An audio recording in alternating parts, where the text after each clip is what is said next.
Ladies and gentlemen, it's Adrian's Dunchik CMT Charter Market Ignition. CryptoRip, this is my honor and pleasure to welcome you to our AMA session with Raiinmaker. And who could be a better person to talk about Raiinmaker if not the very founder and CEO, JD Serafin? He specifically asked me actually to deliver his surname in such a fashion because he said it's Serafin, it's sexier. I wish I could make it even more even more sexier. Although we are here both to discuss in a little bit of a wider open format about the AI dip in staking Ethereum ETF. And well, ultimately there is a lot going on to Trump assassination. All of that is coming into play when discussing the market. So we're gonna take it and discuss all the points. And well, starting off, how is it going on your side, my man? It's going well. Thanks for having me on the show, man. It's a pleasure. It's a real pleasure. And what does Rainmaker mean? What is it? What is Raiinmaker? That's like it's honestly, I could say as a founder, the answer to that question is not a static thing, right? It's like kind of an evolving, living, breathing, answer. And I think that to an extent, what's interesting about a company is it kind of takes on a life of its own. Like you as a founder, you're shepherding. I'm sure you can attest to it with your own enterprise. You're kind of shepherding it, you're stewarding it, but at some point, especially the more people that come in, our team's been growing out a lot in the last like 3-4 months. Like, I think we're like 30 plus full-time, people, which once you start to get to that size, it's like it starts to take on like really a life of its own. And then when you bring the community in, it really brings on a life of its own. But I think the core of where we started, I started this journey with Raiinmaker specifically in 2018. So it's like, in terms of crypto, it's like 60 years. Like I'm lucky to be alive really still, right? But having built through like 2 bear markets and having been in crypto since 2017, my passion has always been as a human about creating positive impacts in the world, right? So how do we empower humanity to make this evolutionary leap, which I feel is not only like possible, but like necessary at this juncture in human history. I don't think we really have, there's only a few ways that this can go. And I keep holding space personally that humanity is going to turn the corner. We're going to use all the tools and technology at our disposal to build a new world. I think many of us, including you, me, others in our community, whether that be in the Web3 AI or decentralized AI space, like I feel like we're in a race against time to build and scale and deploy systems which can empower humanity through a couple of obvious ways. One is obviously through financial empowerment. You've got over half the planet, which literally has been sitting on the sidelines, their entire lives, have not really been engaged in the global digital economy. So that was one of the kind of main promises of crypto was like, we're going to bank the unbanked. We're going to go to those people in, Africa or Southeast Asia or kind of fill in the blank, and those people who have been left out by the legacy banking system. And we're going to actually create another system, a parallel system where those humans will be included, right? And to an extent that's happened. Has it happened to the extent that we all hoped it would by this juncture? No. I mean, I think admittedly there was certain mistakes made along the way. And I think as human nature has it, like when humans start making money and get comfortable, they sometimes lose track of the plot. They lose track of the original reason why they were doing the thing they started doing. I can say for me personally, even though we've had, our share of successes and financial gain in the time we've been doing this, like ultimately, like our commitment to the mission is unyielding. For us, like it's not like a fashionable statement. It's not like a thing we say because we think it sounds good. Like it's something that we honor every day with our actions. And it's not always an easy thing. Like honestly, there's probably times that I could have our company could have made different moves that would have made money faster or would have made us launch quicker. And it's actually harder when you're trying to do it with a discipline towards a certain commitment to serve. And so what Raiinmaker has really been at its core is saying, how do we look at that individual user, the value they create in the digital world, and create a system that properly represents that, so that again, it could be that initial piece of that financial empowerment to say, well, Adrian's value is this, whatever it is in social media, or now looking at the training AI models, like which is kind of where it's evolved. But like, what is that value the individual human and our relationship to each other represents in the digital world? One of the epiphanies I had when I was looking at this is like the entire global economy really is built on human relationships and human capital in our relationships to each other. And so what we sought out in the beginning to build was like products that could reflect that creation of value, the formalization of informal value, really in the social media landscape we were originally focused. And then now again with the rise of AI technology, it was like, okay, there's now this amazing opportunity for, I think, a human renaissance. And I think that AI really can be AI in combination with Web3. I don't think they're like peanut butter and jelly. They really, if you look at it, they go together perfectly. A global digital economy, basically, or that frictionless global system for transacting and fractional value, integrated with decentralized AI, like that to me, like figuring out that is pretty much done deal. Like I think we've got this thing nailed. So I think our focus has shifted and evolved to now like what is the value that each human their contribution is to training AI. And I think how do we look at that? And that's kind of Raiinmaker in a nutshell with a few, meandering tangents along the way. Oh man, that's a good discussion. That's a start of a good discussion. I feel that if we actually met, over a beer, that could take up a whole night easily. Although it does seem that Rainmaker ultimately just that it does give and help people access, the AI as a whole, as a tool, in terms of the accessibility, inclusivity, and if you were to put it out, for the people who are on the first encounter with Rainmaker, who never seen it before, who don't know what that is yet, how can they participate in the ecosystem? Well, there's a couple easy ways. I mean, what's interesting is every product that we built was built so that it was so grandma could do it. Like that was another one of my epiphanies. I even when I came in 17, 18, going into the bull market of 2021, um, my main kind of focus has been all the products that everyone was building like had a tremendous amount of friction, and really like you needed to have like a certain level of equipment and or technical expertise to really have a chance to even play the game. So even going back to the early days of just the Raiinmaker app and the stuff we were building, we were focused on how do we build products that anyone on the planet can use. And so if you look at the two products that are out in the market that people can use right now, there's the Raiinmaker AI app, which you can download on iOS or Google Play today. 100,000 plus users on there that are training stable diffusion models with data labeling. They're participating in quests where they're earning, like right now, there's $2,000 in Bitcoin in a quest we just launched last night to celebrate freedom and the upcoming Bitcoin 2024 conference. And people can run an actual DPIN validator node on their mobile device. Now, obviously, the computational power of a mobile device is not like, it's not a bare metal GPU server in a data center. So it's not, what we're going to be able to get out of each user's contribution from that perspective is not as robust. But we're more focused on lightweight, what I call lightweight DPIN. So use cases that look at, humans providing, learning feedback or, fine tuning and data labeling and stuff that can work at the edge of a distributed AI network, but not like like we're not going to have you render Avatar 4 or something on your smartphone, right? So So, sounds like a challenge for M5 Apple chip, right? Coming later or so.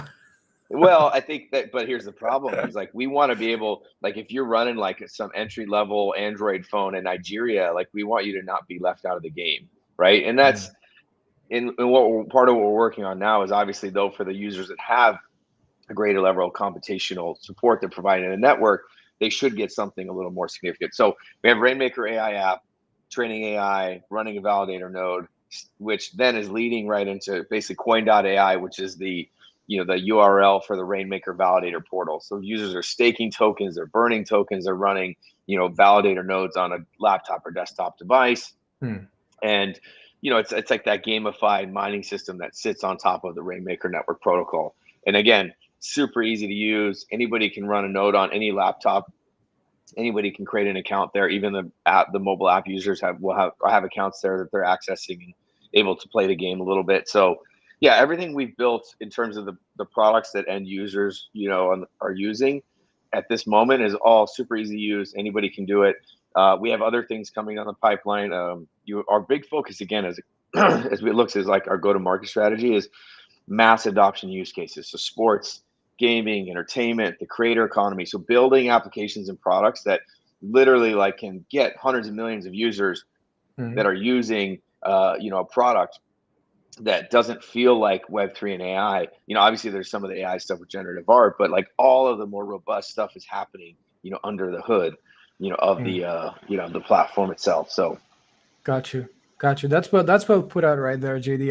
What I'm thinking of while actually, briefing the incredible website that you have out there.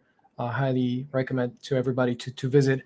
Proud to say that as an investor, as a friend, ultimately because there are very few projects that deserve, very high recognition, and Raiinmaker ultimately, is definitely a good fit, good candidate for everybody to go and check the website at raiinmaker.com with the double I. And well, what I'm seeing ultimately is like, the minting on the coin itself, the validation, just like you mentioned, right?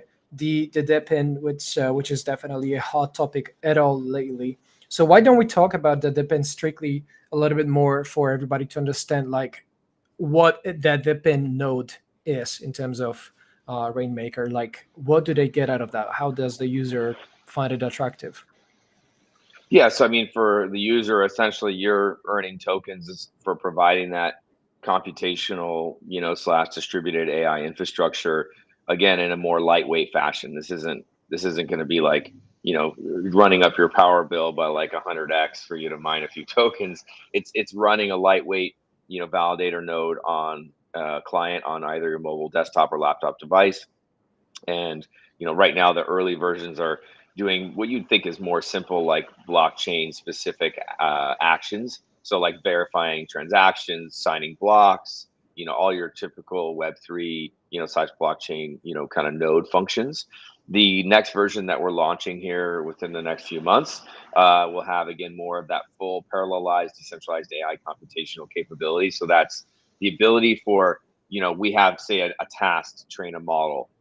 We can shoot that out to Adrian and 10 other users who are all doing it on their devices, whether that's a mobile or laptop device. Once it's completed, they're all essentially pushing that, all the way up the chain, up the Merkle tree, so to speak, to the model that's being trained in the cloud on the Rainmaker network protocol. So that's like, high level. But for the user, what matters is like you're basically earning tokens for providing that infrastructure to the network. Got you. Okay. So since ultimately, your mainnet is live, right? And Depin know that incentives are there, for everybody to participate and just, get the rewards out of that. Uh, what's the actual side, of the coin token that you think the users, the investors can be looking forward to the most? Like, what's the most incentivizing part about the token itself on the mainnet? Well, I mean, right now, the ability for users like the game, like we did an airdrop when testnet ended, and we had thank you to everybody who participated. We had like over 200,000 nodes running on the network. We 20 million plus transactions, so very successful run on testnet. With mainnet, essentially we did the testnet airdrop. Every 29 days, there's two ways that validators are earning. One, every time they verify or sign a block every 30 minutes, they're mining like a block reward, right? Just like your typical, blockchain protocol. Also, every 29 days, we do what we're calling the moon drop, which is really essentially like a large validator mining reward distribution. And their portion of that is based on a number of variables, including the amount of coin they have staked, the amount of coin they burned. So when you burn coin, you actually bring it from Base network, which is the network we deployed. We deployed the token on Base, but they can bring it and deposit it onto Rainmaker's protocol, which actually burns it off of the Base network. Once it's there as a native balance on their, in their wallet, then they can burn it completely.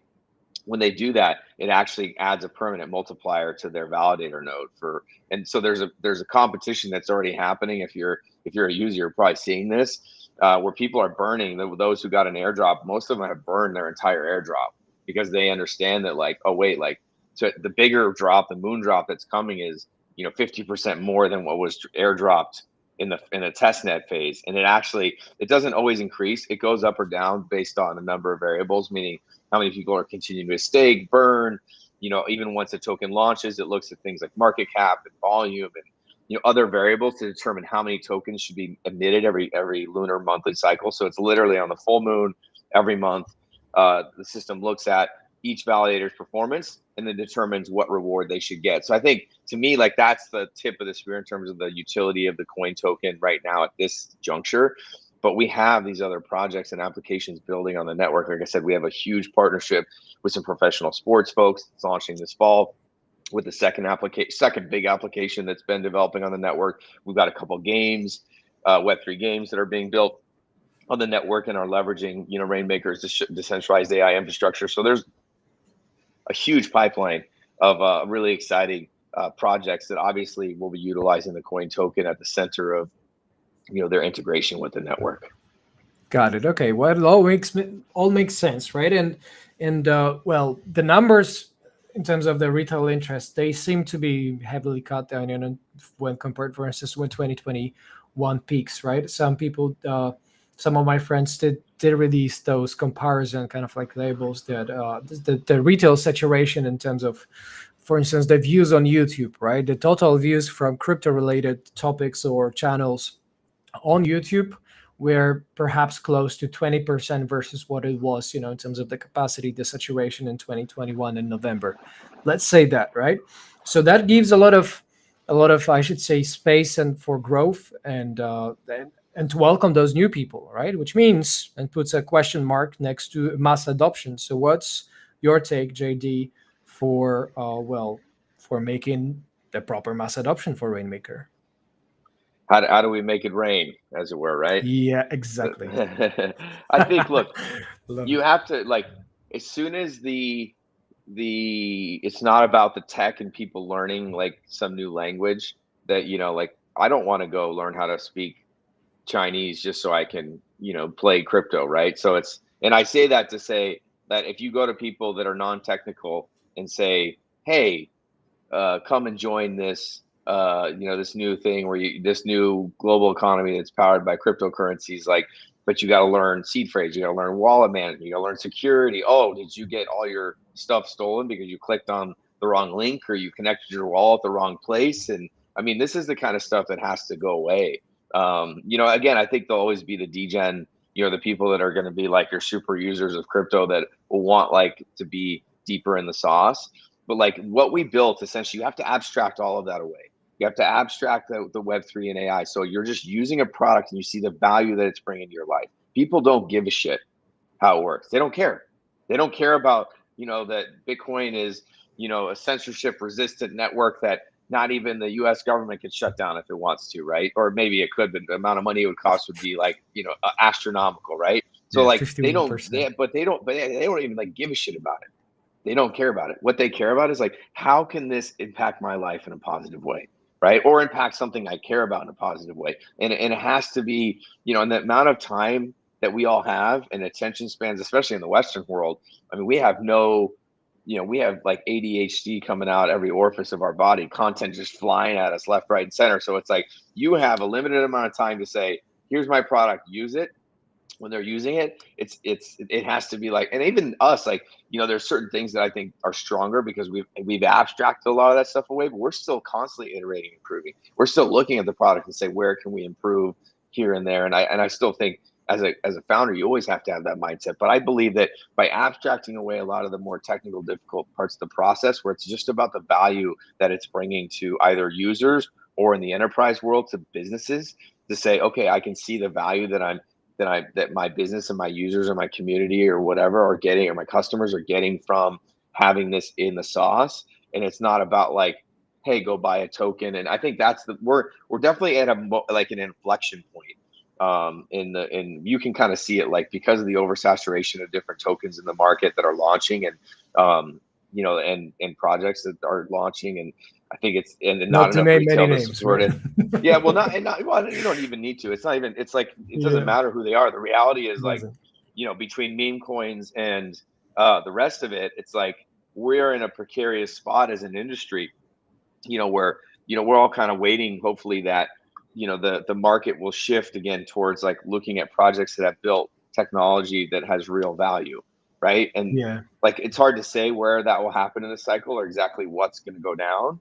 But what I can say for certain is that if we focus on building products that are bringing real value to real users, like that can actually continue to generate traction and momentum beyond just like these bull and bear, these like boom and bust cycles. Like we have to kind of think beyond like that's because that's, I believe, going to change because as more institutional capital comes in, as regulation comes in, it's going to like change the face of what this looks like. Now, my hope is that the DNA remains somewhat unchanged, at least at its core, that we say, look, the original promise was we're going to go to that other half of the planet that doesn't have financial resources, that doesn't have access to the legacy banking system, because the legacy banking system has basically said, we don't fucking care about you. You're not valuable enough for us to come and build a road to your house, to your wallet, to your phone, because we believe that essentially it's not worth the money or the investment. That's what they've said with their actions. I'm not accusing anyone. That's just the business.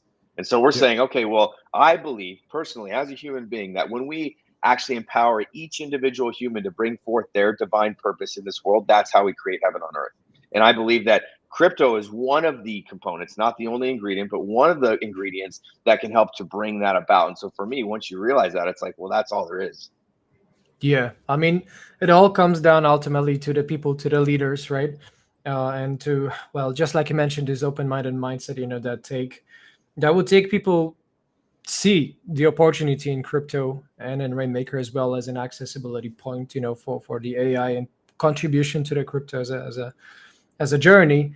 It also takes, the courage. It also takes the right people. And quick shout out as well to not only to your incredible team and Rainmaker, because we've been having a lot of discussions going, and they're incredible people. Quick shout out as well to the person who made it possible for us eventually to meet, right? To Simon Bogdana, which is our mutual friend. Simon is an excellent person and an excellent mindset in that particular case, that brought us together. And Yeah. it's all kind of like a part of the big change with the people like Simon. And we had a some space for the discussion as well regarding how the latest uh, news basically comes up. Right, we've got the Trump assassination part, we've got the Ethereum ETFs, the Trump assassination part. To someone who is literally coming, from the outside, um, they might think of crypto as that we are sick people, right? Because ultimately, they see crypto pump as a reaction to Donald Trump trying, being attempted to be assassinated, which on the instant, on the surface, doesn't make any sense whatsoever. All right. No, it makes Typically, perfect when you sense. well, Makes perfect sense. talk to me about that. Well, okay, so I'm actually, obviously American, born and raised here. Um, a believer not only in the country or like blind patriotism, but the values that this country represents. It wasn't meant to be about like power or like an individual country, but it's meant to be about those core values, which I believe blockchain at its core, in the best of worlds, represents the best version of that expressed. Now, we all know in this space that, I mean, Trump has basically come out and branded himself as the only major party candidate who's supporting crypto innovation. I've personally spoken to a lot of Democrats to try to, express to them the need for them to also, adopt a stance. And if you look actually in the last couple of months, I've made a lot of headway with congressmen on the Democratic side, where there's actually been some bipartisan movement towards like crypto regulation. Now, the Trump assassination attempt, like everyone in crypto knows that at the moment he doesn't get killed, like basically everybody's saying this guy's going to win the election. When they're seeing the images of him with pumping his fist, the American flag. I mean, even Democrats are like that I'm talking to, and I would call myself non-denominational when it comes to politics. I wouldn't say I have a sworn allegiance to either side. I'm always looking for the best solution for the country and the world. But you talk to even Democrats, and they know, like, man, this is pretty much a done deal unless something else happens that radically shifts the landscape between now and November. And that it's honestly a blessing that Trump didn't get killed. If he had gotten killed, the amount of social unrest that would have happened in America, and the cascading effect that it would have had on the global economy, that it would have had on crypto, and I mean, it might have sent us fully back into a bear market, right? If we're just looking from the crypto perspective. We look at it from the perspective of an American, me living here with 3 kids. It's scary. Like, we're very fortunate that he turned his head at the absolute perfect moment in time and space, and the bullet missed. But from the crypto perspective, like we've been clamoring, the industry globally has been clamoring for like, what would it look like if the U.S., which is supposed to be the beacon of democracy, the kind of like the leading leading country when it comes to freedom and capitalist economies, like what would it look like if that actually fully came online, if we weren't sitting here doing this tap dance of like, oh, we don't know how to do business in the United States because there's not a government or regulations which are making it possible for us to do so. What would that look like if that changes? Now I see the potential for a retail wave that comes later in this bull run that could be massive, right? Because all of a sudden, if the U.S. comes back online, the U.S. as an economy in terms of GDP, it dwarfs the rest of the world. I mean, even China is not it's not truly a near peer to the United States when it comes to actual gross domestic product, the ability for like the overall economic prowess of the entire nation. So, what would happen if that actually were truly able to be unlocked, by the old crypto industry? And I think all of us are looking at it saying, okay, well, if Trump wins and he's saying he's going to push for crypto-friendly regulation, it's only how crypto is, man. Everyone in our space, especially because it's been kind of a rough couple of months in the cycle, they're just waiting for an excuse, to basically like, oh, I believe it's going to go up. It's got to go up. It's going up because this is happening. And I think there's a little bit of too much of that. And I think the ETH ETF thing is the same thing. I mean, we've already seen some of that be priced in, like not to shift gears completely away from the Trump thing, but you can see that, even if the ETH ETF thing happens, it's going to be like that self-fulfilling prophecy of like, oh, we knew that this was going to happen and this was going to cause my bags to pump or go up or whatever. And I think there's some of that in crypto, which again, good, bad, like it, don't like it. That's just the nature of how the sentiment of our industry and how it works right now. But yeah, I think I've kind of given you a lot of flavor there. No, that's a good flavor though. So we've got ETF again. Both Bitcoin pumped to the reaction. That was the reaction from the Donald Trump assassination attempt. Ethereum pumped as well, and there seems to be decent push. Over almost 20%. From the floor at around 2,800, as the investors seem to anticipate as well the ETH spot approval for the ETFs, right? So, what's your stance on that, and how may it actually impact, for better, Raiinmaker, the market at all?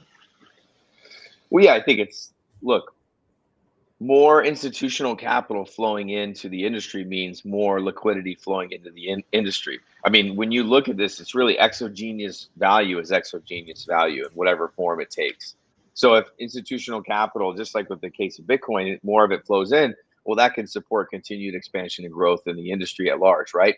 The downside of this is now we're more correlated to like macro market movements in traditional markets. So anything that causes significant downturn in the market, there's going to be risk offs from institutional money, meaning money flowing out of ETFs, and that will cause market. It will cause our market to even be more, which is honestly over the last few years, if you've been paying attention, it's already become a lot more correlated to traditional markets. It was originally meant to be like, oh, well, Bitcoin is this alternative asset, or even our industry as a whole, but really Bitcoin kind of embodying that, where if something's going wrong in traditional capital markets, Bitcoin can be looked at as this like safe haven, almost digital gold like asset.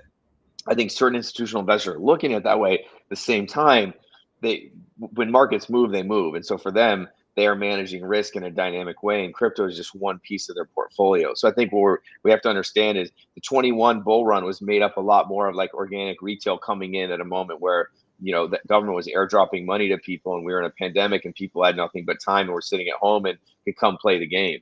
Now what we've seen in this cycle so far, it's been dominated by institutional inflow of value, which has still helped to drive a little bit of a rise in this early run in the bull run. But hopefully, like in the back half of the cycle, we get some more retail action, because without it, it's that we're really subject to the whims of the the greater capital markets, unfortunately.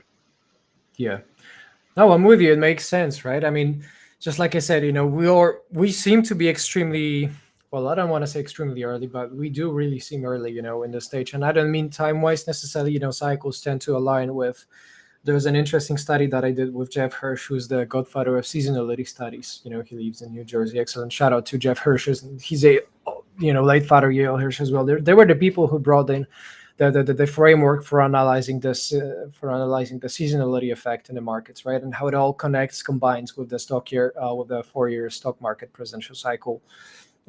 We are in the election year cycle where people typically react positively to the fact we're being presented two main choices, for the presidential candidates, instead of dealing with the unknown that typically sparks, a lot of discouragement and a lot of uncertainty. So we are in the good fashion, right? Typically, S&P outperforms versus the average annualized return that is 8%, for instance, right? It returns in the election year where particularly where the current president is running for the re-election and people are dealing with the known choices, they do return 30-40% more, right? So we're talking about 12.8% on average, averaged out since 1949, if I'm not mistaken, right? So 75 years of that are not something to be ignored. So we have those good odds. We have those good odds from the intermarket perspective. We have those good odds from the halving perspective, from the ETF perspective. Jesus Christ, I could go on and on, right? And it's just the beginning of the list. And yet the indicators are, last time I checked, for the MVRV, that is an on-chain indicator for Bitcoin, overvalued, kind of like a state, and it was at point one, to be exact. Let me check right now. It was ridiculously low.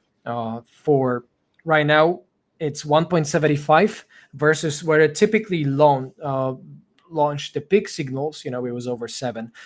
Well, what it tells you is that there's at least free space. If we were to pump from here into top today, you would need to literally take a 4x the current numbers for Bitcoin, Ethereum to trigger the peak warning, right? So this gives us just a little bit of a taste with what might be ahead. Like, I have no idea what's going to come in the future, but we have very low saturation from the retails, right? They're not coming in here. We have the big guys, we have the institutions like, Bitcoin ETF with the BlackRock iShares. It's I bet ultimately like 17, I think 18 billion in under assets under management, 325 billion in total volume spot. So those are big numbers. People don't seem to recognize that yet. We might be seeing, this FOMC inflection point, from the interest rate anytime soon, probably in September. Uh, and if that's the case, then you have the elections that typically speak, just like you mentioned, in favor of Donald Trump right now.